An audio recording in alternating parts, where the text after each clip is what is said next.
नमस्कार मित्रों। तो आइए हम अपनी चर्चा को आगे बढ़ाते हैं और जो है वृश्चिक लग्न में कौन से धन योग होते हैं उनकी चर्चा करते हैं। हमने सुख भाव की चर्चा कर ली है।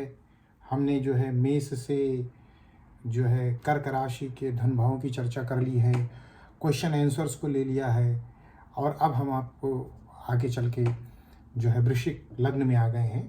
तो यदि आपकी कुंडली में यहाँ पे कुंडली है, इस कुंडली में यहाँ पे देखिए, अगर यहाँ पे 8 नंबर लिखा हुआ है इस भाव में आपकी कुंडली में, तो इसका मतलब ये है कि ये जो है वृश्चिक लग्न की कुंडली है। और आपके में भी अगर यहाँ पे 8 नंबर लिखा है तो आप वृश्चिक लग्न के कुंडली के स्वामी हैं। अब यदि वृश्चिक लग्न की कुंडली के स्वामी हैं, अगर आपकी कुंडली वृश्चिक लग्न की है तो ये सारी जानकारी आपके लिए है और आप इस जानकारी से निश्चित रूप से आप लाभ उठाएंगे। तो आप पूरे वीडियो के साथ बने रहिए और अगर आपने हमारे चैनल को लाइक नहीं किया है, सब्सक्राइब नहीं किया है तो कृपा करके कर लीजिए, इससे हमको जो है हौसला मिलता है। तो ये हुआ प्रथम भाव जो लग्न होता है, ये द्वितीय भाव जो धन होता है जिसकी हम चर्चा करने जा रहे हैं, ये तृतीय भाव जो भाई और सहोदर का होता है, भूमि भवन वाहन माता का भाव होता है, पंचम भाव प्रेम का होता है, विद्या का होता है, रोग रिप ऋण शत्रु का होता है छठा भाव, सातवां भाव पार्टनर का होता है, भार्या का होता है, अष्टम भाव मृत्यु का होता है, भाग्य भाव होता है नवम भाव, दशम भाव राज का होता है, लाभ स्थान, और ये आपका व्यय का भाव होता है। तो कुंडली में लग्न बहुत इंपॉर्टेंट चीज होती है। लग्न के स्वामी आपके हैं मंगल।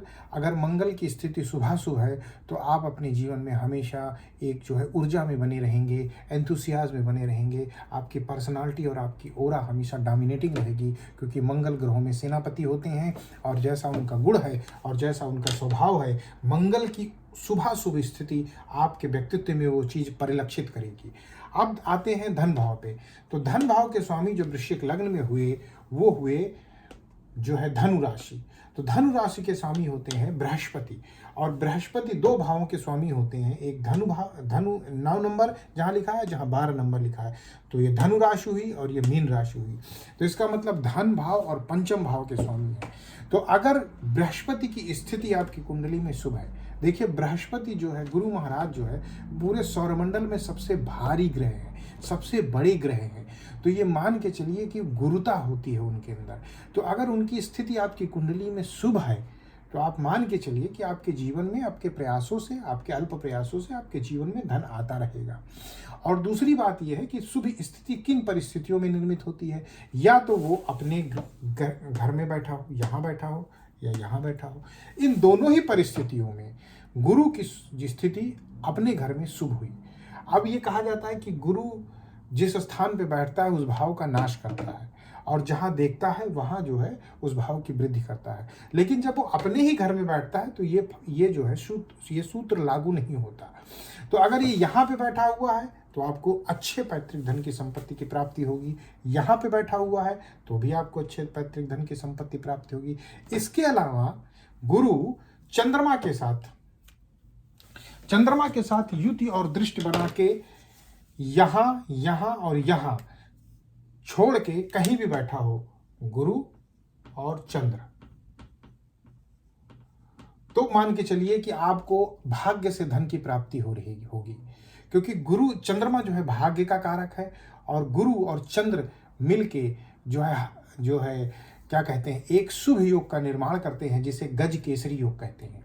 और गज केसरी योग वाले व्यक्तियों, अगर आपकी कुंडली में गुरु और चंद्र की युति है, इन भावों को छोड़ के कहीं पे भी, यहाँ है, यहाँ है, यहाँ है, यहाँ है, यहाँ है, यहाँ है, यहाँ है, यहाँ है, यहाँ है, तो इसका मतलब आप गज केसरी योग आपकी कुंडली में है। गज केसरी योग का प्रभाव सुन लीजिए। गज केसरी वालों के मित्र होते हैं, अच्छे मित्र होते हैं जो उनको कभी धोखा नहीं देते हैं, उनका ओरा बहुत अच्छा होता है। सामान्यतः ये नेताओं की कुंडली में ऐसा योग पाया जाता है। बहुधा जिन नेताओं का ओरा बहुत ज़्यादा होता है, जैसे जिनका प्रभाव अपने क्षेत्र में बहुत ज़्यादा होता है, जिनको जैसे कहते हैं कि आप उनका नाम ले लीजिए तो लोग उनको जानते हैं, उनको पहचानते हैं, जिनका समाज में एक रुतबा होता है, तो ये लेकिन फिर मैं कह दूं कि ये डिपेंड करता है कि आपके गुरु की डिग्री कितनी है, आपके चंद्र की डिग्री कितनी है, दोनों शुभ शुभ स्थितियों में है कि नहीं है, इन पे किसी अशुभ ग्रह की दृष्टि तो नहीं है, या कोई पाप कर्तरी हो या उनसे पीड़ित तो नहीं है। इस तरह की स्थितियों को देखने के बाद ही इसके एग्जैक्ट प्रभाव की गणना की जा सकती है। लेकिन ये मान के चलिए कि अगर गुरु और चंद्र की स्थिति है, वो चाहे जैसी भी स्थिति में हो, वो आपको देखिए, अमृत है, वो 1 बूंद हो चाहे 10 बूंद हो चाहे गिलास भर हो, अमृत है तो अमृत का ही प्रभाव देगा। तो अगर ये युति है तो आपको प्रभाव मिलेगा, बस वो बशर्ते कम या ज़्यादा हो सकता है। तो एक तो ये योग हो गया। इसके अलावा कि गुरु की युति 10वें भाव में हो, गुरु यहाँ आ जाए और ये यहाँ चला जाए, ये भी एक धनकारक स्थिति है। ये सूर्य है, इस यहाँ का स्वामी है सूर्य। अगर सूर्य स्थान परिवर्तन करके यहाँ चला जाए और गुरु स्थान परिवर्तन करके यहाँ आ जाए, तो भी मान के चलिए आपके जीवन में धन आपके अपने कर्मों से आता रहेगा। इसके अलावा यह है लाभ स्थान।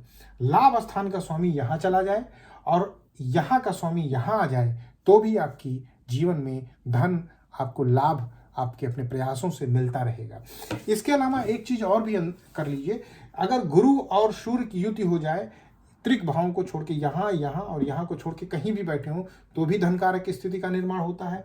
लाभ से गुरु और बुध की भी युति हो जाए तो भी बहुत शुभ होता है। और वो कहीं भी हो, चतुर्थ में हो, लग्न में हो, सप्तम में हो, दशम में हो, इन भावों को छोड़ के तो भी आपको धन की प्राप्ति होती है। इसके अलावा अगर ये जो गुरु जो है, ये गुरु 2 भावों का स्वामी है।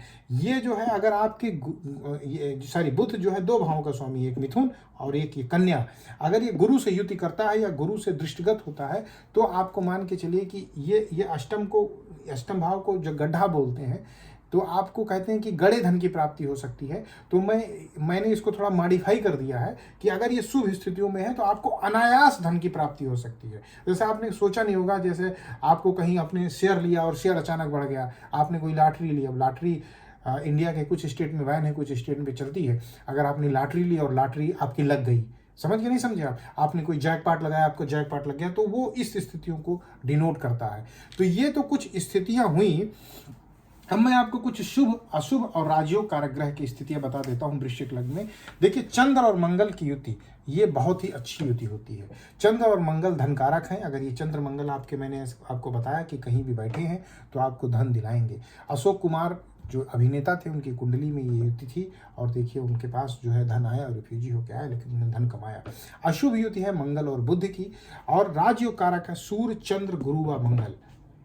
ठीक है, तो ये इन ग्रहों की स्थितियां अगर आपकी जो है आपकी कुंडली में है, तो आप मान के चलिए कि आपकी कुंडली में अच्छी युति है।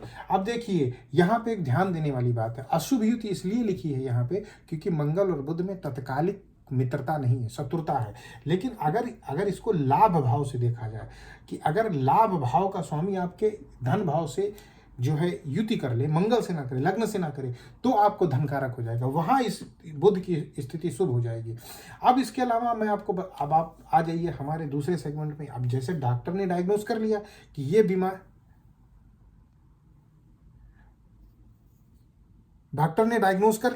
बीमारी है, लेकिन अब उस बीमारी को दूर करने का उपाय क्या है? तो उस बीमारी को दूर करने का उपाय है गुरु। अब गुरु के लिए मुझे बताने की जरूरत नहीं है। गुरु के लिए या तो आप दीक्षित हो जाइए, किसी योग्य गुरु की शरण में उनकी पूजा करिए, नहीं तो जो हमारे भारत भूमि पे बहुत से संत पुरुष हुए हैं, रामकृष्ण परमहंस, साईं बाबा, तोतापुरी, बाबा कीनाराम, नरसिंह महाराज जो है, और जो है क्या कहते हैं बाबा राम ठाकुर, बहुत गुरु हुए हैं। किसी भी एक गुरु में जिनमें आपकी आस्था हो, आप उनके शरण चले जाइए। ये नहीं हो सकता है तो गुरुवार के दिन बृहस्पतिवार का व्रत रखिए। अगर आप ये भी नहीं कर सकते हैं तो दत्तात्रेय भगवान की पूजा करिए और उनके मंत्रों का जाप करिए। हल्दी का तिलक लगाइए, केसर का तिलक लगाइए और बृहस्पतिवार के दिन पीला भोजन करिए। आपके जीवन में धन का प्रवाह बन जाएगा और धन और आपके राह में जो बाधा है वो दूर हो जाएगी। इसके अलावा चूंकि मंगल आपके लग्न के स्वामी है, हनुमान जी की सेवा करिए, उनकी चालीसा का पाठ करिए और जितना आप ये करेंगे उतना ही आपको बेनिफिट होगा और आप जो है लाभान्वित होते चले जाएंगे। इसमें कहीं भी कोई दो राय नहीं है। और जितना ज़्यादा आप ये काम करेंगे उतना ज़्यादा आपको फ़ायदा है। मैं आपको रत्न भी बता सकता हूँ, मैं आपको कोई अनुष्ठान भी बता सकता हूँ, लेकिन मैं ये मानता हूँ कि हमारे लोग ऑफिस वाले लोग हैं, हमारे लोगों को ऐसे उपाय बताएं जो बहुत ही ब्रह्मास्त्र उपाय हो और जिनको वो रोज कर सके। आप बृहस्पतिवार और मंगलवार के दिन इन देवताओं के मंदिर तो जा ही सकते हैं ना। मंदिर तो हमें लगता है कि 90% लोगों की हिंदुस्तान में आस्था है, वो मंदिर जाते हैं। बस आप उसे एक रेगुलर दिनचर्या में बना लीजिए। मंदिर जाइए मंगलवार के दिन और बृहस्पतिवार के दिन कोई काम ना करिए। इतना ही करिए, मंगलवार और बृहस्पतिवार के दिन मंदिर जाइए, मंगलवार के दिन जाइए हनुमान चालीसा का पाठ करिए, बृहस्पतिवार के दिन मंदिर जाइए गुरु महाराज के मंत्रों का पाठ करिए, बृहस्पति भगवान के मंत्रों का उसी मंदिर प्रांगण में पाठ करिए। तो जब आप पाठ करेंगे, और ये आप नियम बना लीजिए कि आपको महीने में 4 हफ्ते होते हैं, जाना ही जाना है। एक आध हफ्ते में मिस हो जाए तो अलग बात है, वो है आप ऑफिस जाते वक्त, ऑफिस से लौटते वक्त कभी भी किसी टाइम बना लीजिए। इन दोनों दिनों नहीं हो पाता है, मान लीजिए ऑफिस आवर्स में, तो सैटरडे संडे में किसी दिन बना लीजिए वीकेंड पे कि आपको हनुमान जी के मंदिर जाना है और बृहस्पति भगवान के मंदिर जाना है या विष्णु भगवान के मंदिर जाना है। तो आप देखेंगे कि आपके जीवन में बहुत ही सकारात्मक बदलाव होंगे और जो सकारात्मक बदलाव होंगे वो आपके अच्छे भविष्य की नींव होंगे। तो अगर आप वर्तमान में अपने अच्छे भविष्य को चाहते हैं तो इन कर्मों को करिए। और हमने अपने लगभग सारे वीडियो में इन्हीं सब उपायों को बताया है। तो आपकी लग्न कुछ भी हो, आपकी राशि कुछ भी हो, अगर आपको ज्योतिष का ज्ञान है, अगर आपको ईश्वर पे आस्था है, तो हमारे वीडियोस को देखिए और उन वीडियोस में उपाय जो बताए गए हैं उनको करिए और अपने एक्सपीरियंस को शेयर करिए। और इसके अलावा अगर आपको लगता है कि आपकी कोई समस्या है, उसका समाधान चाहते हैं, तो आप जरूर मुझे बताइए। मैं आपको ऐसे ही उपाय बताऊंगा। मैं आपको ऐसे उपाय बताऊंगा जिनमें आपका 1 रुपया नहीं लगेगा। आप विदाउट सिंगल पेनी आप जो है अपने उपाय को करेंगे और आपको 100% फायदा होगा। 100% बता रहा हूं, 100% फायदा होगा। तो अब इन्हीं बातों के साथ मैं आपके शुभ जीवन की कामना करता हूं, आपके जीवन से परेशानियां दूर हो और हमारे समाज की तरक्की हो, हमारे धर्म की तरक्की हो। और जय श्री राम।